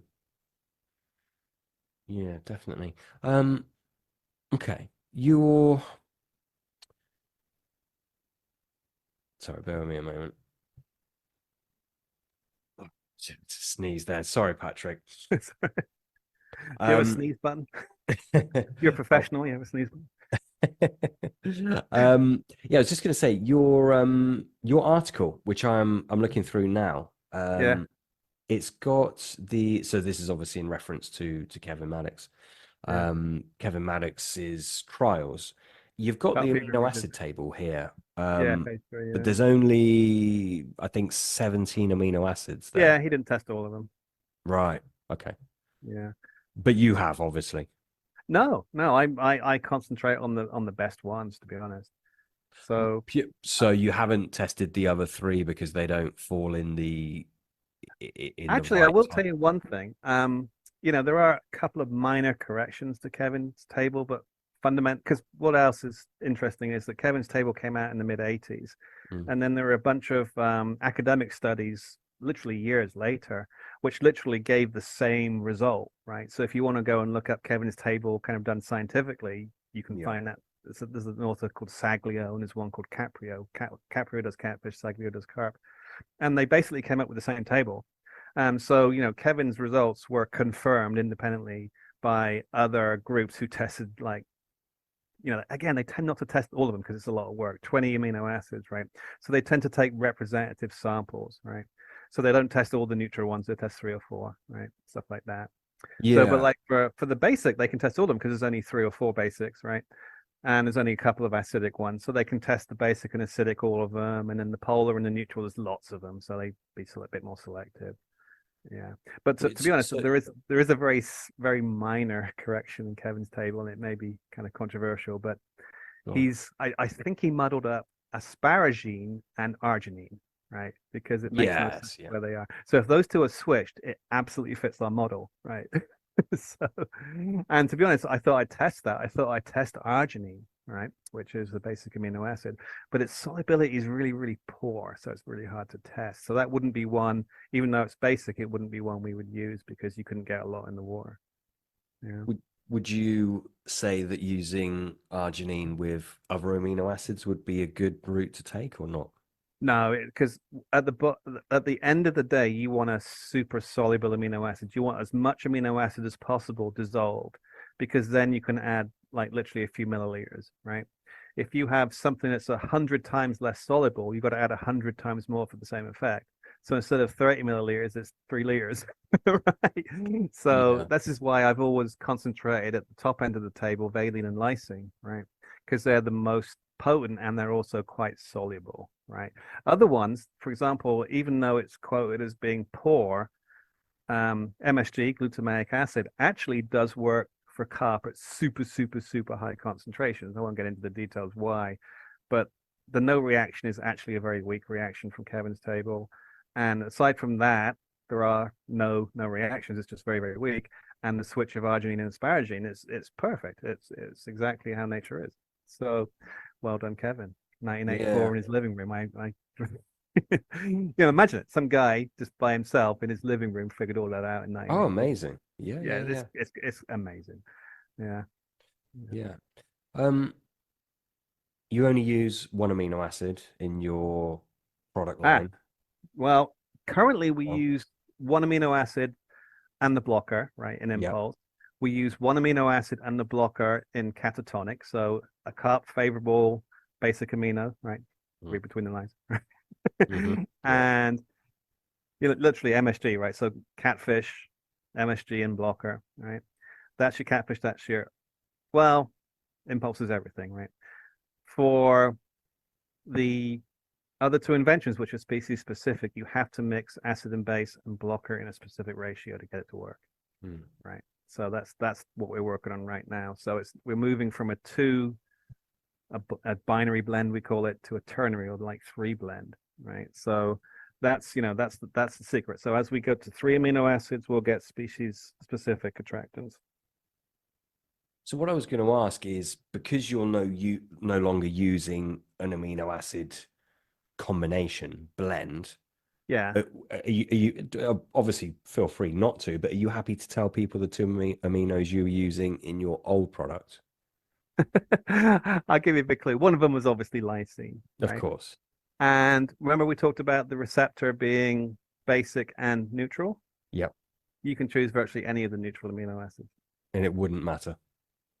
No, the trick is to get them in the right amount, right? So, Right. Okay. yeah. Gotcha. Yeah, so to be honest, I'm not giving away the farm there. I actually say in Carp Fever Revisited essentially what we've just said, right? I kind of literally joke about it and say, hey, I've just given away the farm. Well, not really, because we've moved on and we've Of improved it, course. right? Yeah. Yeah. Yeah. Yeah. So, I'm welcome to kind of like vaguely discuss old products, right? Yeah. But yeah. Yeah. So Yeah. in your own testing, does it Mhm. you're saying it pretty much completely mirrors Kevin Maddox's testings? So Yeah. Well, for the valine for the and singles, lysine. yeah. I mean, honestly, sorry to interrupt, but for the singles, yes, it does. But we've moved away from singles now. Yeah, of course. It Yeah. was a nice thing just to get just to prove that the tanks were set up right, and it is nice to prove where the thresholds come. So, for example, I'm going to give you some chemistry numbers, right? So, for example, the excellent potency ones, it's in chemistry terms, its concentration is well, let's use a phrase which we'll kind of understand. 1/10 millionth of a standard concentration, right?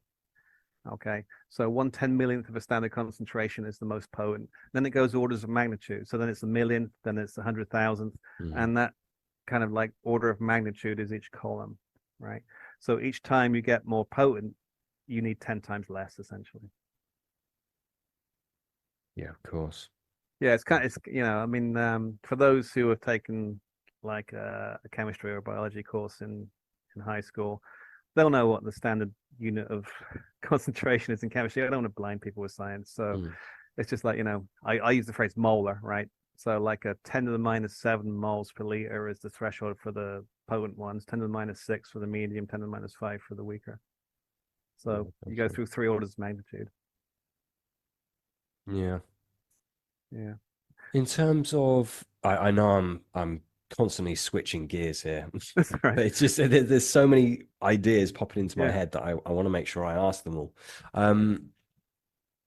Receptors in older carp, do Yes. you believe they have the ability, or that they at least might either change or switch on and off, or increase density, maybe something like that? Okay. So, I don't think it's necessarily proven, but I got some ideas, right? Mm, So as obviously as creatures grow, they get bigger, right? hmm So as carp become bigger and bigger and bigger, it's my belief, and I think it's shared by many, that they get more and more and more receptors. All right. So as carp get bigger, they get more sensitive to amino acids. And we mentioned it earlier, but there's something in biology called upregulation and downregulation, right? So the carp can either increase the amount of basic neutral receptor or decrease the amount of basic neutral receptor based on what it needs. This is my opinion, right? So based on what it needs in terms of its environment, it can either have more receptors or less. And that tuning only happens over time as they get used to their environment. Similarly with the acidic polar receptor, which is the other receptor that can go up and down. But we're really talking about the basic neutral for carp. So once they, and this is an interesting one because in the literature it says, oh, carp in Russia have different amino acid kind of like receptors than carp in Europe. No, they don't. They just have different numbers, right? They all have the basic neutral, and the amount of basic neutral receptor density increases or decreases based on, if you like, what the food in their pond is throwing at them, right? So if there's a lot of amino acids in the water, they need less receptors to be optimal. If it's a poor water in terms of food quality and quantity, they're going to need more to find it. So I think that upregulation or downregulation of the receptor is what's really happening in older fish, right? So either if there's not much food, more receptors. If there's loads of food, less receptors. I think in commercial waters, when there's tons of boilies going in there, the amount of receptors will start to diminish probably because there's so much food. So you're saying it's not so much to do with the age of the fish, it's the environment that the fish is Yeah. within. So it's what I think they're fine tuning their density of receptors to their environment. How many receptors do I need to get the job done? Essentially, it's a bit like weight training, right? If you don't train with weights, you lose all your muscle because you don't need the muscle. But as soon as you start working out, you grow muscle because your body says, "Oh, I've got to lift, this amount of weight today." So you train your body through necessity, right? So if you need the receptors, the carp will upregulate. They'll make some. If they don't need them, they'll downregulate. So Mm. that's my opinion, and that just comes from talking to a few biologists about it. It's very interesting. Yeah, yeah, it goes Yeah. back to that whole idea that the receptor set is fine tuned to not only type of food. We talked about like carp being omnivore kind of grazers, right? So they have this BN receptor, not the other one that catfish have. And then how rich is the environment? If there's lots of food, there'll be less of them. If there's more, if there's more food, less of them, less food, more of them.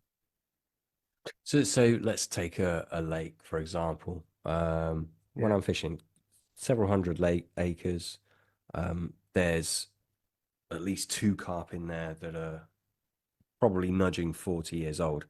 There's yeah, also some carp in there that are probably around about, they're barely 10 years old. right. Because the environment is the same, even though they're very different in age, you would Yeah. kind of guess that their receptor sites density and activity would be pretty much the same, right? Well, I think they would start the same, but then the older fish will have more time to adapt, right? So the Yeah. question is really, how long does it take a carp to adapt perfectly to its environment? Yeah. That's an open-ended question. Who Mm, knows? Is it a year? Is it 10 years? Right? mm. And also, as we age, things start to fail, right? Yeah, So yeah. here I am, sitting here with my glasses on, and I'm probably going to have a hearing aid in a year or two, right? So, as you get older, things start to fall apart. So it may be just the aging effect of older carp where they, naturally have less receptors because they're just getting older, you know. Right. Okay. Interesting. Yeah. Very interesting. I think, I mean, obviously, you are extremely extremely intelligent, extremely science driven in your Ah, angling. you haven't been talking to my wife, have you? She Does doesn't share that opinion. she not?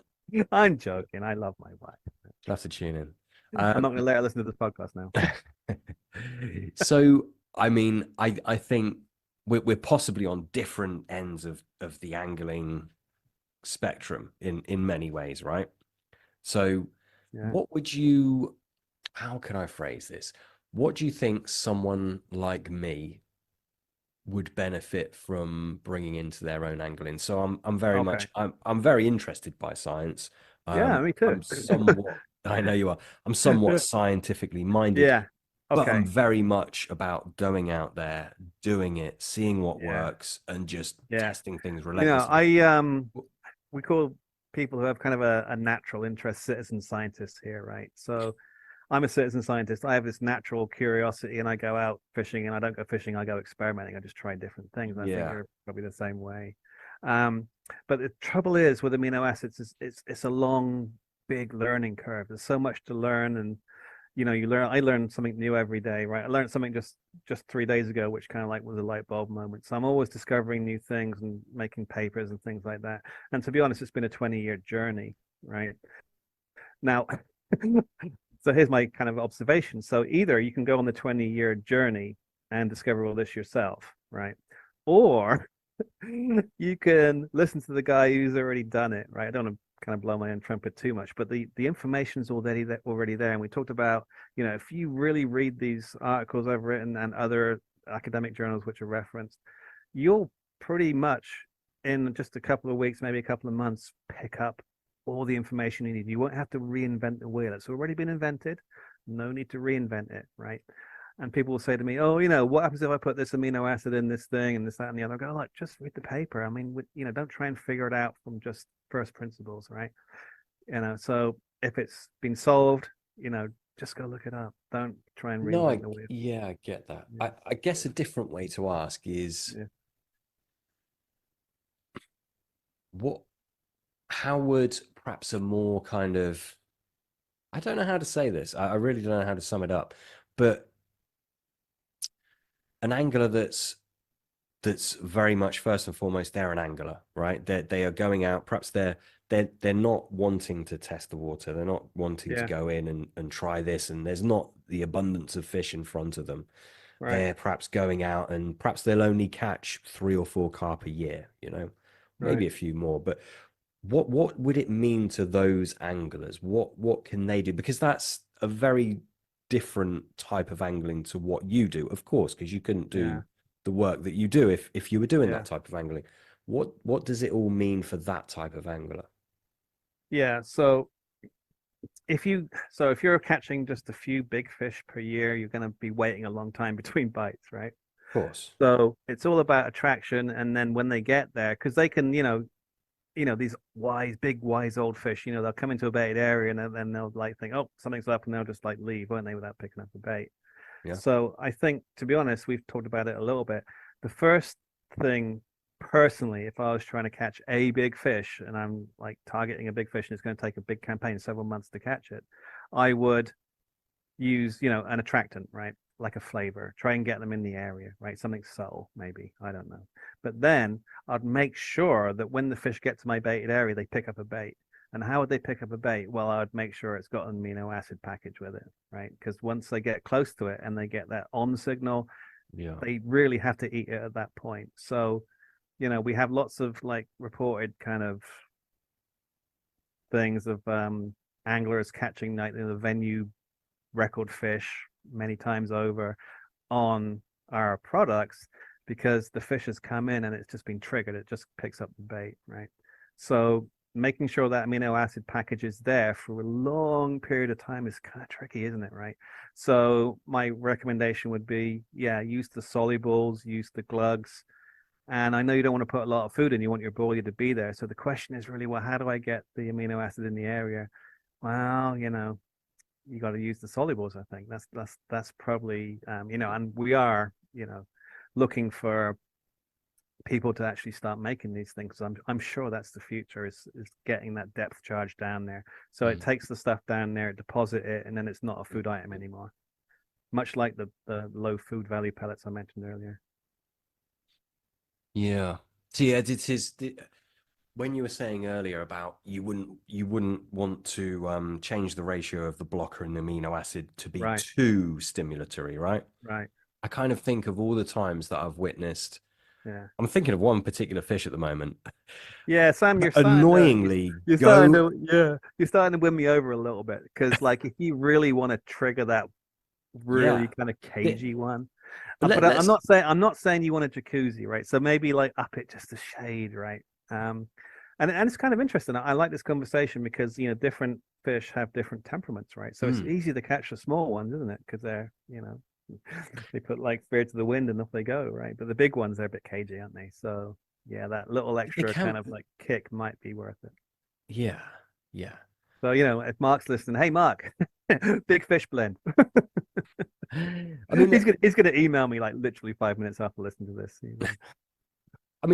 so the mere, right? Let's take the mere for example. There was this kind of mythical common, never got Right, caught, right, but it was seen. It was definitely in there. It just right, would not take anglers bait. right. I've experienced this, not at that venue, but on lakes that I'm fishing. Yeah, Um, this is something that happens. It just seems that even though yeah, these fish might be very big, they're clearly eating right. adequate amounts of food. They will just Yeah, not take anglers bait. interesting. In that kind of scenario, Yeah. are you not tempted to just crank it up to 100? Just it would it not warrant? You know what you if you did crank it up to 100, you definitely get a response, but would it be the response you wanted? Because you may foul hook it, you may miss the bite because it's kind of it's kind of like biting too quick. Yeah. So I mean, I'm kind of like just based on what I've seen, I'm kind of steady on the active searching Mm-mm. because that's the optimal because they're going down and picking stuff up, right? They're feeding, right? They're feeding. They're just not digging a hole. You don't want them to dig a hole. But what happens if they're not feeding? They're coming in, they're inspecting But the then food. they're stimulated by the aminos to become active, right? Mm. Yeah. So I mean, I understand you want that. I understand exactly where you're coming from. And like it's a great conversation because if their receptor density is lower, they need more stimulant, right? Yeah, So it's yeah, yeah, yeah. yeah, And in the same respect, I mean, I think, I would also think these big old wily fish, probably wouldn't respond well to an over stimulatory bait as well. I mean, I understand that side of the argument completely. But yeah, I just think it's very different trying to lure these types of fish in yeah. I mean, it's compared an to undiscovered commercials. country, isn't it? Yeah, yeah. Yeah. It's an interesting. Yeah. Mm. Yeah, because all my tests, honestly, all my tests are done on smaller fish because I want the statistics. I want to catch like 40 fish Yeah. and I want to see that 30-10 ratio or whatever it is, right? So, Yeah, I get that. No, I get that. And that's what I respectfully mean. yeah, Perhaps on different end of the, yeah. the spectrum to Yeah, some that offenders. research, it's interesting. That research has not been done. So it's interesting. Yeah. And just to backtrack a little bit, you said about you think you making or you pairing up with a company to make some kind of soluble bait would be Yeah, the way to go. yeah. Why not just create a pellet? Yeah, that's one of the options. So one of my ideas long ago was I actually contacted a pellet manufacturer here in the United States and I went over to visit them and the minimum order was 10 tons. And I can't get 10 tons of pellet in the basement, right? So what I would do in that case, and this is not true for manufacturers who can make their own pellets. What you do, you get your base mix, you throw the amino acid powder in the base mix it thoroughly, and then you extrude the pellets so they're impregnated inside, right? If you wish, you can then also exterior coat them. But the bottom line is, as they decompose, as they fall apart, the amino acids are released slowly. So Say my that again. idea is kind of the same as the soluble boilies, but with soluble pellets essentially. So the pellets would turn to mush over a period of time, slowly releasing aminos. And the lower the feed quality of the pellets, in my opinion, the better, because you don't want the fish to eat depth charge. You want them to release the aminos, right? So, Say that again about adding the powder. I'd missed that bit. oh yeah, so the amino acids in their pure state are a powder, Yeah, of right? course. Yeah. So if and this is interesting because at the website there's a trade area and potential business partners, who wish to buy the product in bulk are able to buy the powder, right? And they can mix it in with their base mix from there. Okay. So, but that's only through special contract, right? Because we're paranoid about people like, analyzing the powder to see what's in it, right? So we You could generally get, sell to the public yeah. in terms of a liquid solution or a paste or whatever, right? So like it does take a little bit of paperwork to allow companies to buy the powder, but we, under contract, we will sell it to them for sure. And then they can put it in their own solubles or they can put it in their own pellets or whatever it is. Yeah, and that's really the next step. The next step for the company, we're not another bait manufacturer that sells to angling public, although we do obviously sell to the public through our website. We're really interested in like supplying manufacturers because this, is a product that will increase the effectiveness of any bait. And we don't want to be making the bait. We want to be selling the ingredient that goes in the bait. Interesting. Yeah. Yeah, very interesting. Okay. Yeah. Okay. Patrick, I mean, there's so many different things and little Yeah. rabbit holes that as you were Yeah. talking, I thought, got to go down there and as you do, or as I do, I just forget. Yeah. Um, is there anything you think I've neglected to ask you or to bring up?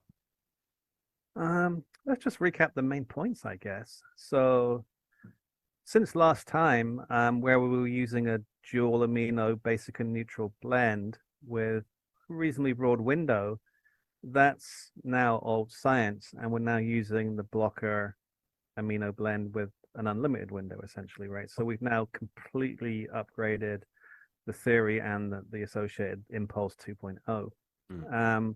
Where the research is now, the Impulse 2.0 is in the bag. That's a finished product which you can buy in various forms, and you've got some sitting in front of you, right?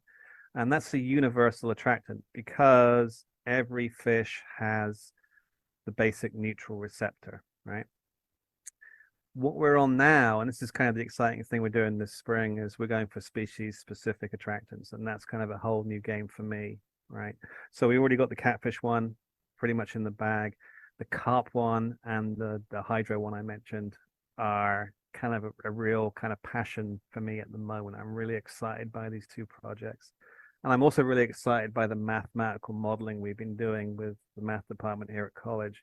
And that's really starting to bear fruit now. So, and all these things have combined for me personally. And, from a scientific perspective, my main focus in the United States is this contract I have with the government where they're going to kind of use my carp attractant in their Asian carp project. So that's kind of, for a scientist to kind of have the government come and license your product is kind of a badge of honor kind of thing. So that's what I'm really excited about at the moment, right?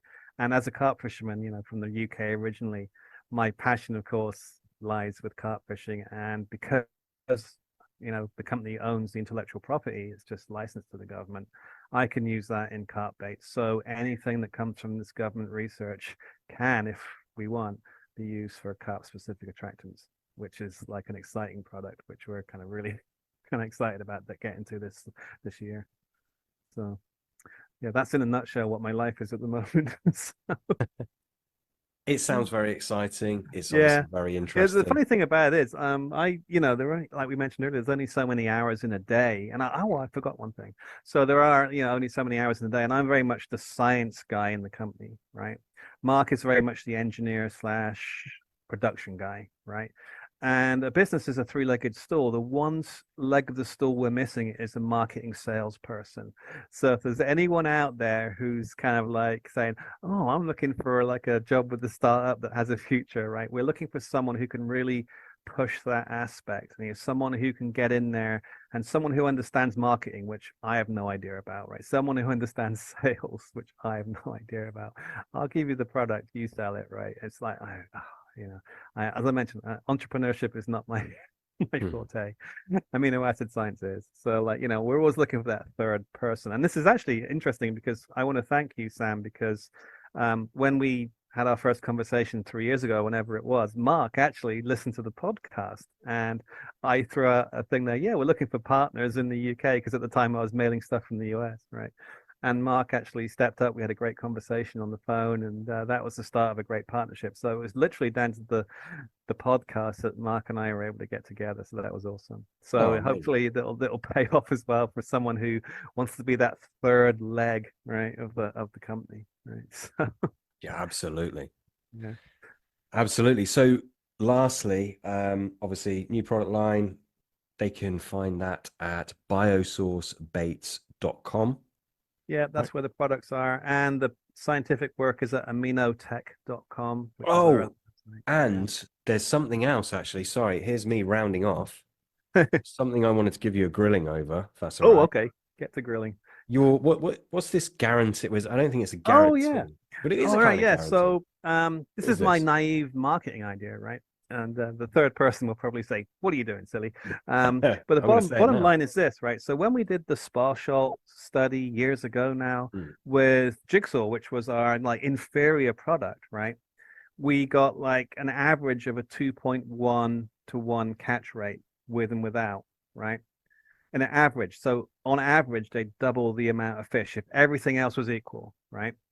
So what we've done, we've designed something at the webpage called the Impulse Challenge, where if people want to take the challenge, we can now make a guarantee they'll catch more fish, not necessarily twice as much fish, just more fish, right?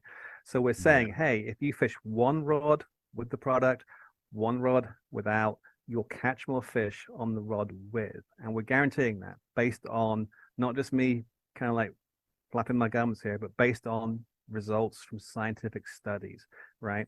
One But out of 20 times it may not work, right?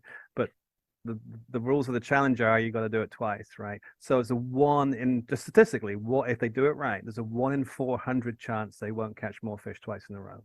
And that's what we're hanging our hat on, right? We absolutely believe anglers will catch more fish. And that's going to be our buzz line at the angling show in March, right? More fish guaranteed. It's cheesy, I know, but it's I, I something we're actually going to back, right? I think it screams volumes about your conviction about these Yeah, products. I mean, yeah. We are going large. We'll go home, right? And we are so confident based on our results that it does it, what it says on the tin, right? but in reality, Mm. sorry, there is far too many variables for this to be Yeah, accurate. You can't. yeah. That's I that's would why never. when yeah I would yeah. So never go and take this out and expect to no. double my catch rate. No, It no, just this wouldn't is be this is fair. the thing, Sam. So like when you follow the rules of the challenge, you got to explicitly follow the rules as written to Right. make those variables disappear, right? So random Okay. variables disappear, right? If you follow what's called a double blind procedure, right? So you do it like a true scientific test. And we lay it out like, make sure you do this, this, and this. And they can contact us if they need advice, whatever. But yeah, if they do it right, they should catch more fish. I mean, literally every time I go out, I catch more fish on the impulse rod. Yeah. Um, so it's all a matter of just like, doing it correctly and fishing. And because people always want to go out and fish both rods with the impulse and they say, oh, never caught anything on it. Well, maybe there weren't any fish in that spot Oh, today, Christ. Of right? Yeah. course. Yeah. Yeah. So you got to fish in the same spot when the rules are very clear on this, like, 10 meters apart or so, something like that. Say if you're fishing same rig, same bait, one dose, one not dosed, exactly the same each rod, exactly the same. The only thing that's different is the bait. And if you make that happen, you'll see it. You'll definitely see something. And your trust. So, and what if they don't? What happens? Do they? Yeah. So statistically, most anglers statistically will see a 2 to 1, right? So that's over 50%. Some will see, depends on environmental conditions, of course, right? If you're fishing next to a weed bed and not fishing next to a weed bed, but we try and make it so you're kind of like in a very, very similar spot, right? So 1 in 20 might not see it, but it's very, very rare. And that's what the Spot Schultz study tells us. And then, then the anglers talk to us and they say, oh, this worked, this didn't work. And then we say, well, just tune it a little bit, try it again. And if they don't get it 2 in a row, which is 400 to 1, guess, right? Based on 20 times 20. So then they get, then they can kind of exercise the guarantee, right? But chances are that they'll be more than satisfied with the result. Yeah, but do they get their money back or anything? Uh honestly, we've written a challenge document. I think, if I remember correctly, they get like store credit or something like that. So you're relying on people to be honest. Well, yeah. So that was our main that was our main concern. Will people be making stuff up? And that's why, if you read the challenge, there are kind of like language things in there that kind of address that, right? So, there is a temptation for a free lunch, but we're onto them, right? We know Yeah. we know if they're trying to have a free lunch. So yeah. Well, for anyone listening, I mean, go ahead, do that challenge, but obviously Yeah. you don't want Yeah, to it's cheat interesting. yourself. Yeah, at the show where, as I mentioned before, it's mostly you get to know people and just get the brand out there, and Yeah. anglers are welcome for a chat. And we're literally giving away free samples, so you don't even have to buy it, right? Yeah, well, there we go. Yeah. Amazing. So test tubes of 30 milliliter Yeah. test tubes, which will go on a kilo of bait. Yeah. Yeah. Superb. Patrick, I have a few more questions for you, which I'm going to save because I know you said you'd very kindly come on and chat to the Bait Club members, Oh yeah. um, which is very, very kind of you. So a few more juicy things and in and outs, and I know you promised to give away all your secrets in there. I'm joking. So I'll save it for that. But yeah, I really I enjoyed this chat. There's a lot to go over. I think, in all honesty, we're going to listen to this back and think, oh, damn, I should have asked this or I should have explored that. Yeah. Well, if you You, want to now, Sam, your bait club, is that like a podcast also, or is that kind of more of a private thing? no, it's private club. Oh, okay. Yeah, All right. private club. Yeah. So yeah, if we want to come on again and have a catch up, we can do that. Would be great. I mean, yeah, maybe we'll do that. Yeah, if like Um, if when we get a lot of comments, or people are like, well, you missed this, you should have said this, yeah, that, and the other. If sure. I mean, I'm available. I'm always willing. This is kind of fun because people always contact me. Well, not always. I get like maybe 3 or 4 emails a month through the website, and people ask me very specific questions about amino acids, and I yeah, tell them the answers, right? So and I'll put that out there. Anybody who has a legitimate question and is really interested in the topic and is really stumped at the moment and wants to know what's going on, if you've read my articles and it's still not clear, or you have a question about the articles, yeah, feel free, right? The website has my email address. You can send me an email and I always respond. I actually love talking to anglers because I learn just as much from them in terms of the application of impulse as they learn from me in terms of the theory of how it works. So I'm always looking to, at the end of the day, working with anglers, it helps me kind of make a better product essentially. Because if I learn how they use it and how they optimize it, that's good information for me. So, I'm always love chatting with them, particularly anglers who fish for weird things. I got a guy on the West Coast fishes for sturgeon, right? I'm like, wow, it works for sturgeon. That's great, right?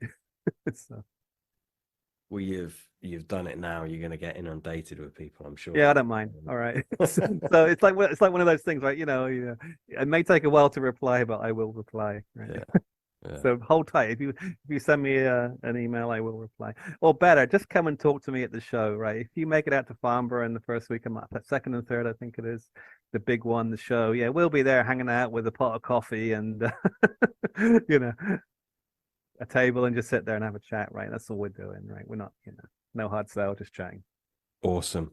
Yeah. Patrick, biosourcebaits.com. Thanks ever so much, my man. Appreciate it, Sam. Awesome. Cheers, man. All right, see ya.